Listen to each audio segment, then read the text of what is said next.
Ẹ̀yin èèyàn mi, a kú dédé wòyí. Ìta tó gbọ́ ni pé ṣe ni àṣé bí Mary àṣé máa ń wá sáàfin nìyẹn. Wọ́n ló lọ sí Canada tó bá wọ́n ní gbogbo bó ṣe ń wá tó ń wá sí kìnní pé kìnní ló wà o. Wọ́n ló ní ilé ní Abuja. Wọ́n ní wọ́n sọ pé ó ra ilé kan sí Abuja. Pé bẹ́ẹ̀ ni ó ń dé sí every time tó bá lọ.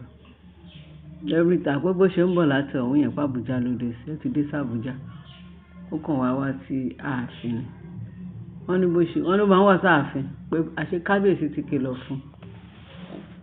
pé ìyẹn wọ́n ní ó ti dé ètò tún ti padà sí Abuja. Wọ́n ní àtìgbà tí kábíyèsí ti sọ fún pé kó tó kọ́ àwọn ọmọ wá sáàfin yìí jẹ́ kó má jẹ́ kó òun rí àwọn ọmọ yẹn láàfin. Àṣé ìtúrí ẹ̀ ni ó ṣe lọ kọ́ àwọn ọmọ yẹn sí Abuja. Wọ́n ní tó bá ti ń bọ̀ báyìí òun nìkan ló máa ń wá. Òun nìkan ló máa ń wá pé bẹ́ẹ̀ tí wọ́n ti kábíyèsí sọ pé tí àwọn ọmọ yẹn tó bá ti accept paternity àwọn ọmọ yẹn yàbí DNA pé there is nothing like ààfin yẹn kó má ká àwọn ọmọ yẹn dé ààfin. Ó ní Mariam ti sún òun kan ògiri kí ni kóun wá ṣe the better ni pé kó lè dànù. Wọ́n ní tó bá ń wá sáàfin kì í ṣe pé bóyá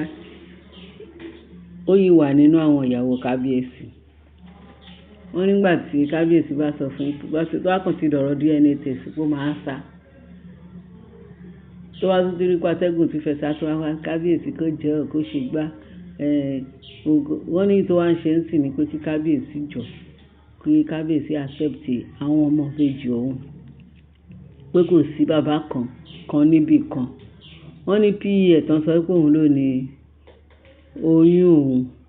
pé nígbà tí kábíyèsí ti arrest ẹ̀ tó ti mọ́lé tóun lọ bá ní ẹni tó ní wá tó sọ fún mi báwo ni ọ̀rọ̀ wà tí Mariam ti jẹ́ tó fi di pé ó ní ọmọ ìbejì pé àwọn ìbejì Mariam pé wọ́n ló ní. Wọ́n nígbà tí ìyá ti jẹ́ gọ́nà station nínú sẹ́ẹ̀lì ní kábíyèsí tó padà ó ní kóun wá sí wá sọ fún kábíyèsí pé kí kábíyèsí jọ̀ọ́ pé nǹkan tó ṣẹlẹ̀ ni pé òun ò mọ̀ bóyá òun ló ní àbí pé ṣé òun ló ní àwọn ìbejì pé ṣùgbọ́n pé kọ́ máa kéré wa òun trust òun dẹ̀ jẹ́wọ́ pé every time ni òun máa ń kéré wa bẹ́ẹ̀ kí ló ń jẹ Mariam ṣé ìyẹn òun ò lè sọ pé òun ò ṣe òun máa ń ṣe fún un ní pàṣípàṣẹ òun ló dẹ̀ máa ń rú rẹ̀ wá kí dẹ̀ ṣe pé gbogbo ìgbà tó fi ń wá sọ́dọ̀ ṣe pé kò lóyún kẹsọ ìgbà tó dẹ̀ lóyún tó sọ pé òun kẹ̀dẹ̀rẹ́ lóhun kéré wà káàró wà fún lóyún torí òun mọ̀ ipò ti wà lọ́dọ̀ kábíyèsí odindi ọdún 3 tí ò lóyún ó dẹ̀ ń dúró sọ́dọ̀ ó dẹ̀ ń wá sọ́dọ̀ ló wá fi lóyún pé torí ẹ̀ ló ń ṣe ń claim pé oyún òun ni wọ́n ní kábíyèsí wa ní so ti torí ẹ̀ ní méjèèjì ṣe wá ń ta fẹ́lẹ́fẹ́lẹ́ pé ìwọ ló lọ́mọ lórí àtìgbà yẹn pé kábíyèsí ẹ̀ tiẹ̀ mẹ́nu bà bẹ̀ yẹn mọ́ kábíyèsí wa lérò pé bóyá òun lòun ni ọmọ yẹn pé lóun ṣe wá pé Mariam jẹ́ ká sọ̀rọ̀ síbi tọ́rọ̀ wà gẹ́gẹ́ bá ṣe gbọ́ allegedly pé ṣé bọ̀bọ́ yẹn ló lóyún ni àbí kí ló ní kábíyèsí mo sọ pé òyìn lè lóyún náà ó ṣe bí mo sọ pé ńgbà tẹ sùn tẹ ṣe kínní lòun wá ìgbà yẹn ni kábíyèsí fi ṣe tó fi di pé òun lóyún pé kábíyèsí ni ẹ kò sí problem since tó jẹ́ pé èmi ló lóyún ó yá DNA yá ìyẹn ló máa fi clarify gbogbo doubting lọ́kàn òun ó ní bí Mariam àtúnṣe sáá ó ní that is why tí Mariam fi ní problem lọ́wọ́ òun títí di èní yìí o tóun sọ pé without DNA test àwọn ọmọ yẹn gbọ́dọ̀ wọnú ààfin it means pé òun kọ́ lòun ní òun ní Mariam fi ní problem. Báwo ni àwọn onísọkúsọ gbogbo àwọn tó jẹ́ pé àwọn adọ́rùn mọ̀ọ́tọ́ tó ń sọ pé na lie wọ́n kàn ń bá àwọn jẹ́ ni àwọn blogger ń parọ́ kábíyèsí ló lọ́mọ láti ìgbà tó ti wà nínú oyún mà láti mọ̀ ìyẹn tó wáyé pé lóòótọ́ ló ní oyún yẹn torí àwọn kan sọ pé surrogacy o àwọn surrogacy tuntun dé o àwọn kìíní ká tiẹ̀ gbà pé àmọ́ ọkùnrin tó fún Mariam lóyún torí ẹ̀ náà ṣe sọ pé PE ló lóyún. Àwọn ọ̀rẹ́ ẹ̀ àwọn tó jọ ń ṣe àwọn union in crime tó jọ ń ṣe láàfin gbogbo wọn náà ti wá sọ fún kábíyèsí etí ẹ̀ mélòó má gba àwọn ọmọ yẹn má gba torí kìí ṣe ìwọ lóní o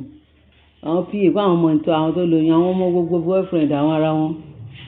àwọn náà máa lóyún torí gbogbo wọn náà jọ kóra wọn sáàfin láti jẹ́ tí wọn ò yé wọn pa ashley tó sọ pé 10 years lòun ti wà lọ́dọ̀ kábíyèsí odindi 10 years lòun ti ń bá kábíyèsí ṣe wọléwọ̀de kí n dé tí ò lóyún ọwọ́ ká tiẹ̀ sọ pé kábíyèsí ò tiẹ̀ sún wọn gbà yìí chapter 10 years yẹn ni kábíyèsí ṣe wà fún lóyún àbí kíní nígbà tó ń ṣe gbogbo òṣì tó fẹ́ ṣe láàfin tó ń lé náà àmì ọtí tó ń gbọ́ pé náà àmì tó lọ nígbà tó ṣe ó gbọ́ ọ̀nà Canada ọlọ́run ṣé Canada àbí UK ló bá ní òun lóyún òun ṣìkìn tí tó fi lóyún tó fi bímọ àkókò mọ̀ Bridget àkókò mọ̀ bóyá ó lóyún àbí ò lóyún tó fi bímọ àgbogbo everybody òun mú ọyún ó lè gbọ́mọ wá fún òun ti dé láti Canada òun ti lóyún kóun tó lọ nǹkan bẹ́ẹ̀ òun ti lóyún kóun tó lọ nígbà tó lóyún kó tó lọ tí wàá ní prove àti gbọ́ pé ó tiẹ̀ lóyún kó tó sá lọ kó tó pa Naija àbí kí ló ń jẹ́ kó tó gba UK lọ ṣé oyún tó sọ pé ó ní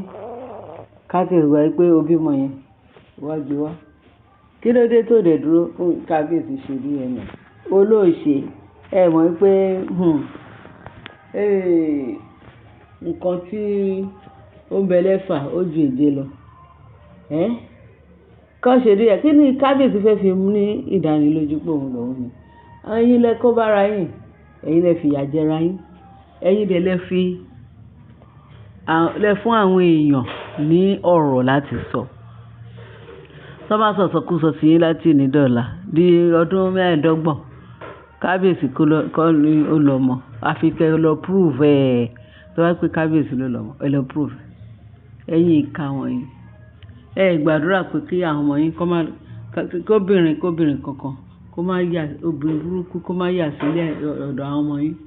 àwọn ọmọ tẹ̀ ń kílèmù pé ẹ̀yin lẹ́bi ẹ kúkú náà ní wọn torí ogun kábíyè ẹ̀ náà ní àwọn ọmọ náà torí tẹ bá náà ní wọn ẹ mọ̀ pé ìgúnlẹ̀ ń gbé sí orí àwọn ọmọ yẹn pé bí ó ṣẹlẹ̀ ni ó máa ṣẹ lọ́la ẹ rí pé ìkànnì kẹwò pé bóyá kábíyèsí yẹn kẹtì ẹ̀fọ́ pé torí ẹ̀gbọ́n yín ni àbí ọmọ ìyá yín àbí fámìlì yín bọ̀dá yín kẹ wá lọ ṣe irú nǹkan bẹ́ẹ̀ yẹn kẹ gbé ọmọ bàfọ́ ṣanfọn ẹ mọ̀ pé ó máa lẹ́yìn àgàgà tradition ilẹ̀ Oòduà ká má ti sọ pé ilẹ̀ royal family ká má ti sọ pé ọmọ ọba wá ń gbé ọmọ kìíní fún ẹ̀dẹ̀ mọ consequence nǹkan tó máa ń ṣẹlẹ̀ lọ́jọ́ iwájú kẹfẹ́ pa kábíyèsí ni ọdún ẹ̀ lè rí pa torí gbogbo ètí kábíyèsí kan máa ń fi sùúrù ń dúró dè yín pé bóyá máa wá ṣe paternity wá ṣe DNA tí Jábèjà tó dá yẹn tóbi àwọn ọmọ tiẹ̀ ti lé ní 2 years tí kábíyèsí ń fà bẹ́ẹ̀ ní fagbá ọtí tó ń fà tẹ́lẹ̀ ní fagbá ọtí tó ní rárá páwọn ò ṣe tẹ́lẹ̀ ń fúlù bẹ́ẹ̀ bá fúlù kábíyèsí ẹ̀ lè fúlù ara yín lè fi ẹ̀ fúlù ẹ̀ lè fúlù kábíyèsí ara yín lè ń ṣe tẹ́ bá rò pé bóyá ẹ̀ ń lò fún kábíyèsí gbogbo ìtumọ̀ pọ̀ yín pé ó ń ṣiṣẹ́ lára kábíyèsí torí ẹni kábíyèsí ṣe ní sùúrù títí di 2 years ó jẹ́ mi nìkan kí ní kábíyèsí ń fún yín ní consign àwọn ọmọ yẹn fún kíkọ́ tí kábíyèsí kàn fún yín ní owó oúnjẹ tó ń fún yín ní gbogbo nǹkan tẹ́ fi ń ṣayé ní pé bóyá inú yá ń rọ̀ á lọ ṣe paternity lọ́sàn ti last 2 weeks tán sọ pé ti lọ ṣe ti Tadéníkáwò tí ò bá jẹ́ mo ní Tadéníkáwò àbí ti Adémákinwá tí ò bá jẹ́ Ògúnjayé tó lọ strike ọmọ ẹ̀ tó lọ fọwọ́ kan ọmọ ẹ̀ pé yá pé léèní ni kò ní dọ̀là tán fi lọ ṣe òun ní àṣírí tí Ashley fi wá tú pátápátá kó kúrò láàfin ó ní ńlá òun ò ní kúrò láàfin torí ààfin yẹn ló máa dàgbà síbẹ̀ ló máa darúgbó síbẹ̀ ló máa kú sí kò sẹ́ni tó máa léwu kúrò nílé ìyẹn kẹ̀dẹ̀ rèé a gbọ́ pé wọ́n ti bọ́ńdù lẹ̀ jáde ṣe mọ̀ pé tí wọ́n ti bọ́ńdù ẹ̀ jáde wọn ò ní jẹ́ kó gba géètì wọlé tó bá fẹ́ wá ó máa fò fẹ́ǹsì tó máa ń fa fún wọ́n ló máa ń pọn ọmọ ẹ̀ sẹ́yìn tó fò fẹ́ǹsì wọlé kọ́ta gbọ́ngbà yẹn ìyẹn táwọn yẹn ìjìyà wọn ó ti tó 20 times Ashley àti Mariam ìkẹta wọn tó ń ṣe evil crime tó lọ gbé ọmọ ọba fọ́ṣùn tó lọ ra ọmọ wá fún kábíyèsí ìyẹn olórí tóbi àwọn mẹ́ta yẹn náà ní kéèsì crime the same crime case àwọn kan tún prepare àwọn fẹ́ gbé tiwọn náà wọlé ṣùgbọ́n ṣó jọba ṣó máa jọba yìí gbogbo ayé ti mọ̀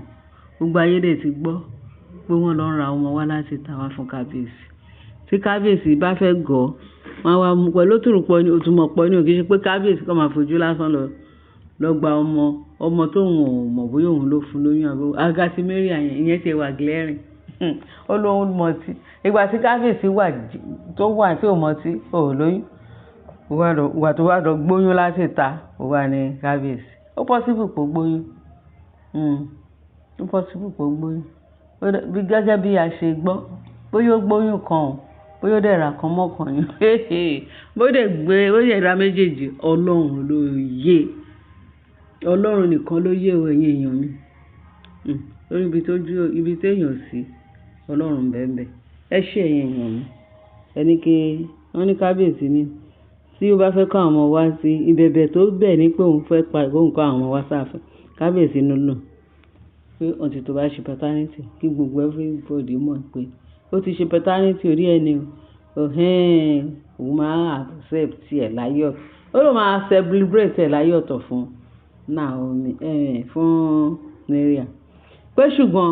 wọ́n yìí sá fún paternity ó lọ́mọ ìṣọmọ nǹkan mọ̀ gbé ọmọ yẹn wọ inú ààfin iṣẹ́ yẹn ẹ bá ṣe ẹ bá like ẹ bá subscribe àjọṣepọ̀ wọn ò ní bàjẹ́ àbọ̀ ọlọ́run adájú lórí wa Jésù olúwa wa àmín láyọ̀.